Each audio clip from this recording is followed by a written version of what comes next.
or will y'all just do it as a combination? Because I know with females, parents seem to treat them, like you said, totally different, where they coddle the girls and then they are stronghold on the boys. Or how is that going to work in your household? No, so the conversation between my wife and I was very simple. I guess it's very neoclassical. She will be mom. You got a boo-boo, you get hurt, you want affection, you want love. And again, I don't say I love my children. I show them love and hugs and kisses, but I am the disciplinarian. I am the iron fist that rules my house. There's no way around it. I think that a lot of even my particular generation, uh, without that strong, dominant masculine energy, it's created some problems that now we are starting to come to light because people my age are now having children and they're like, I don't know how to do this. I'm the disciplinarian. My rule is law. My wife backs me 100%.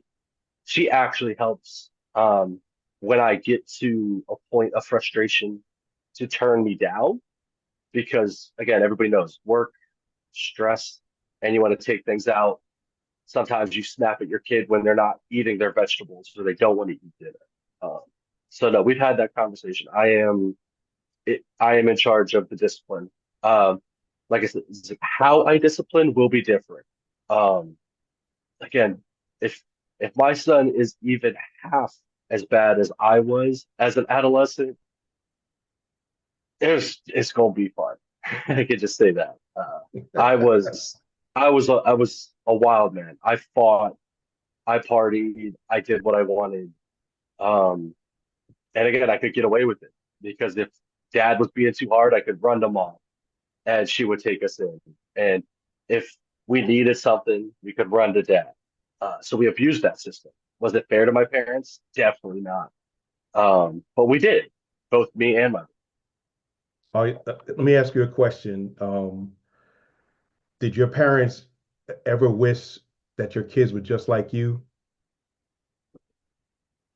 Oh yeah, yeah. My dad constantly. He's like, you're going to.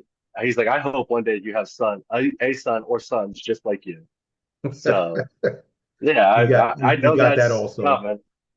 I Yeah, think that's that's in the coming. rule book. Yeah, yeah, it must That's be. in the rule book. And, and I think it's cool as the evolution goes on to you always hear that grandparents always treat their grandchildren differently. And I never believed it, but again, I was also the grandchild to my grandmother.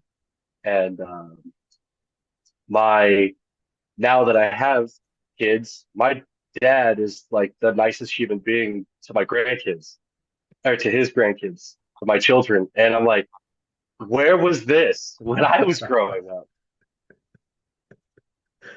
Yep, yep. So We do. yeah, They yeah. say that the same about us. That you, I treat my grandchildren way different than I treated my children. Because you know why? Because they're not my children. They my grandchildren. So I And can you can spoil them and send them back home. and you can give them back. That's the And key you part. can give them Oh yeah. You can give them your back. kids. You got to keep them. And then look, you come to a point, and this is I'm not sure if you're there yet, but I know when my mother was with us, and she would watch my sons, and I'm like, don't sugar them up. Do not sugar them up because you're not going to deal with it. I got to deal with it. Do you think my mother listened to me? Not a There's not no way. one not one bit. And Chocolate Pearl can tell you.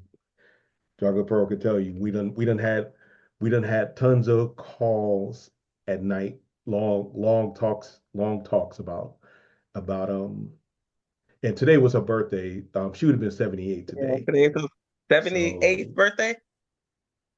so yeah, that's another thing. So when we talk about entitled children, we we look at what's on TV, and I don't know if anybody remembers that show, Super Nanny.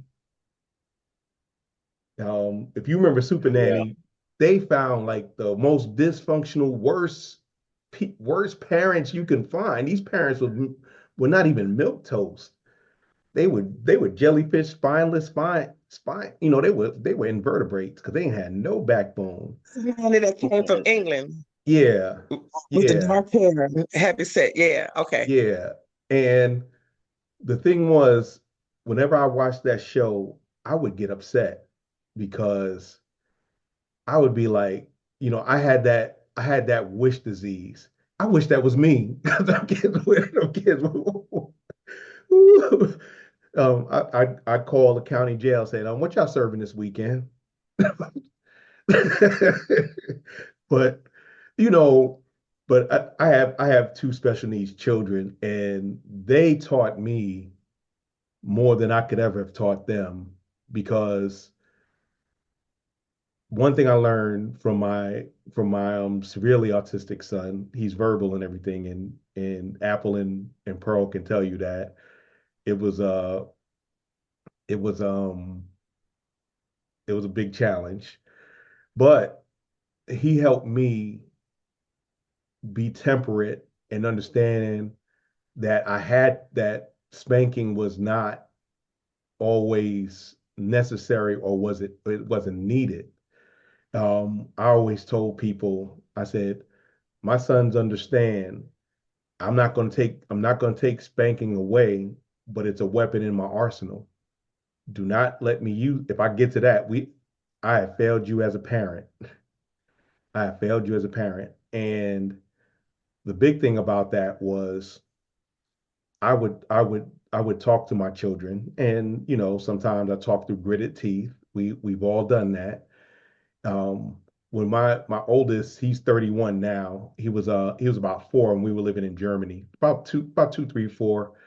And he knew when to stop because when I said, do we need to go to the bathroom? He already knew what that was. Because if I took him out the side of the pastor and the first lady, he wasn't going to be happy. And then that would calm him down. My youngest was similar to that I didn't even have to do that. I just give him a look, and compliance was there. My middle one, like I said, I had to learn patience. I had to learn how to deal through the disability to effectively parent. And now I don't have to. I don't have. If I come, he calms down. Now I don't have to yell at him or hit him. I talk to him. I talk to him, and those are the things that we look at and how we carry ourselves within our parenthood and looking at how we were raised. And y'all know everybody in here probably got the belt if it was or whatever they can get their hands on. Sometimes it was like that was with my mother, whatever she got her hands on, that's what you got. Being the oldest one of her children, I was the test case. I was the test case, but she had 3 other girls, so she went to HE double hockey sticks, trying to be that way. And Cecily, I was in the military, 31 years, and my kids grew up in the military. But one thing I did do was I didn't indoctrinate them into the military lifestyle. I took it as, you know, you don't have to know what rank I am. You just know that I put on the uniform, I go out, when I come back, I'm still dad. And, some of the things we did, we could have did a better job, but that's every parent. Children don't come with a owner's manual. But we're looking at things and we're dealing with what discipline looks like. And my job was to bring order, structure, and systems, putting those in place. And it was like I said, it was a challenge, but they came out to be productive citizens. So I think if you give a dad a grade, give me a dad grade, I could say C plus.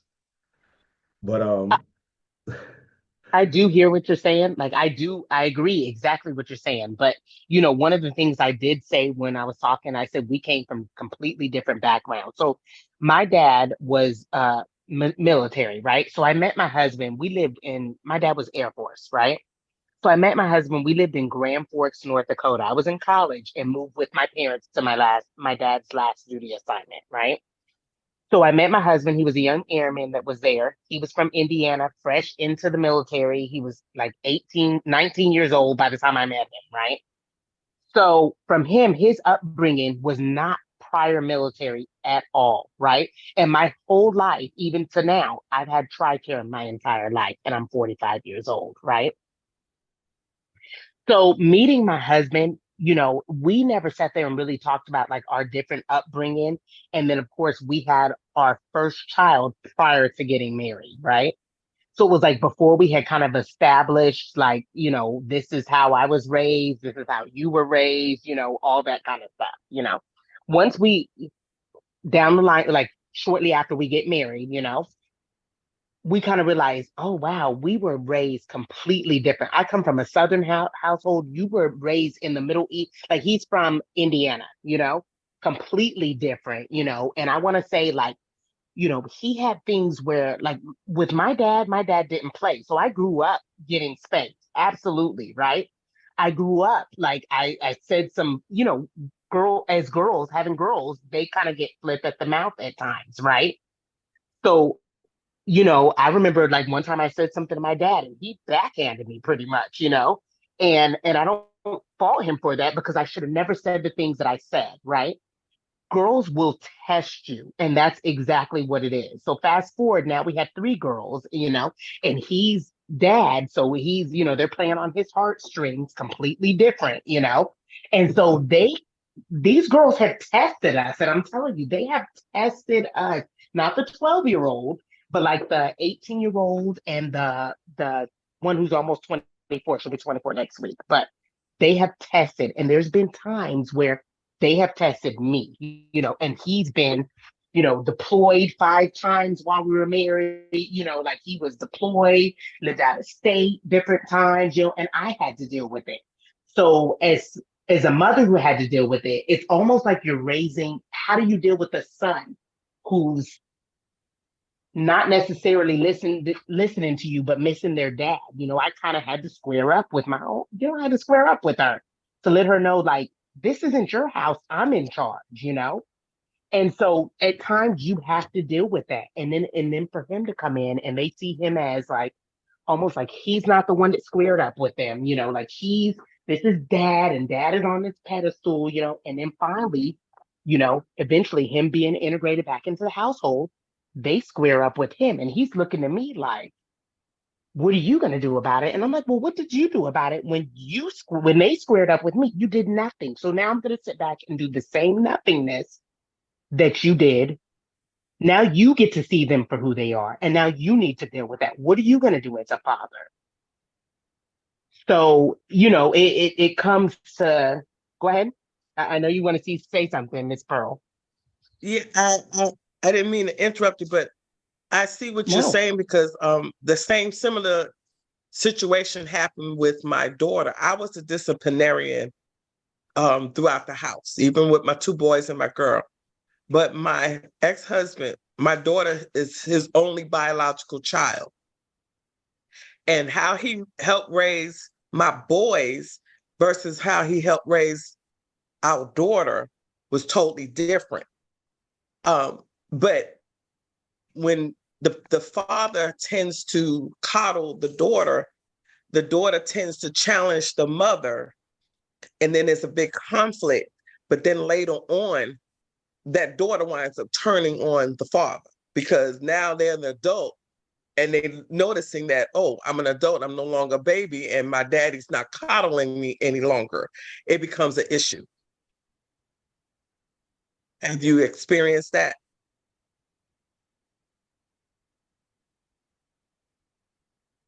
Miss Cecily?